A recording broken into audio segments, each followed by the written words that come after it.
Okay, in this second section of utilitarianism, I want to talk about Jeremy Bentham. He is the originator and the creator of this theory called utilitarianism. Utilitarianism, which is based on the promoting the happiness and pleasure over pain and suffering, is based on a certain belief. The belief is that we can actually successfully calculate the pleasure and pain. So measuring the pleasure and pain as an idea is very handy, it's great, but it can be very problematic at some point.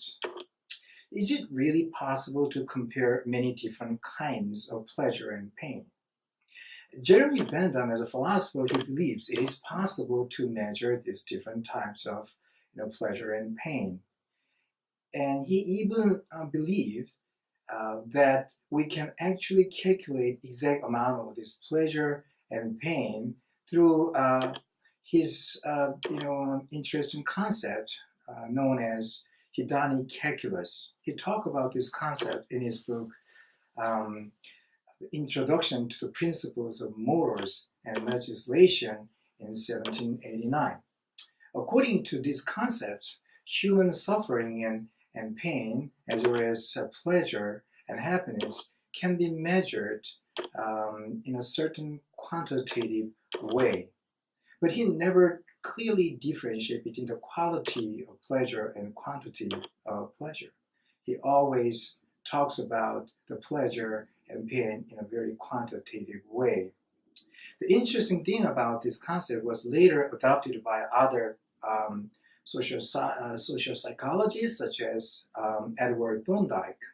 Let me give you some very interesting and even weird concepts.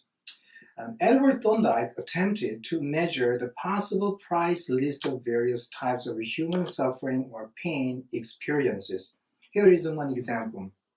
He put a price tag on tooth pullout, $4,500. Toe pullout, $57,000. Sounds like pulling out a toe is much more painful than pulling out a tooth.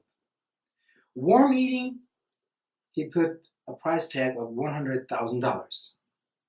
Choking a stray cat, this sounds very interesting, very weird even, but he put price tags $10,000 on it. Here is a very interesting concept. He put a price tag of $300,000 on living in Kansas. So for him, living in Kansas is a painful thing to do. Let me give you some other example about this potential danger of calculating pain and pleasure on a certain quantitative measure. There is a case of Ford Pintos in 1970s.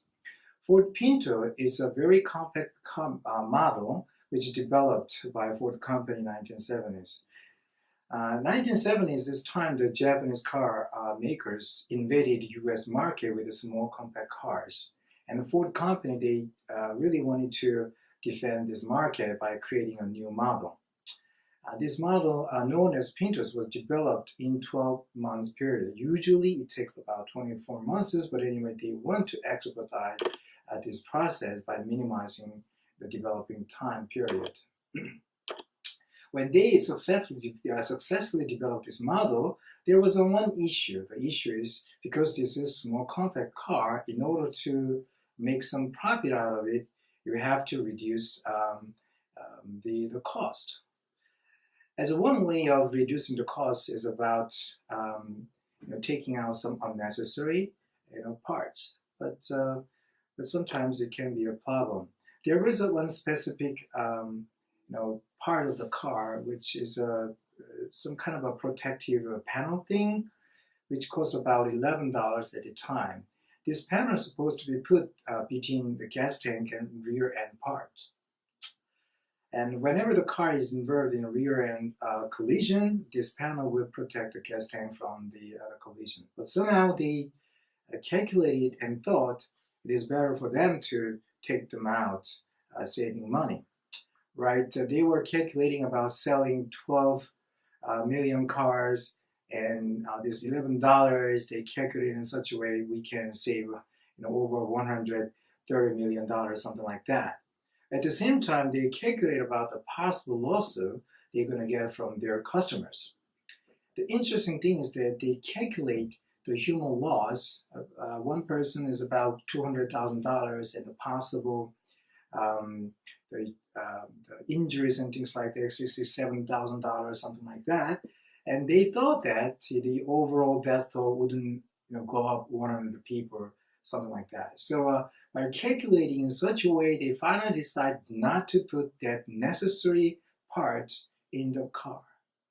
But stranger things happen down the road, and whenever this car is involved, there is usually explosion entailed, and people and passengers in the car got severely burned, and many times they got killed. So at the end of the day, actually the Ford company, they lost more money and tarnishing their name values, losing their own credits. So what I'm saying is, this concept of calculating the pleasure and pain on a certain quantifiable measure can be quite problematic, and I'm just trying to address the potential danger of this theory. Okay, we're going to move on to the next topic. Thank you.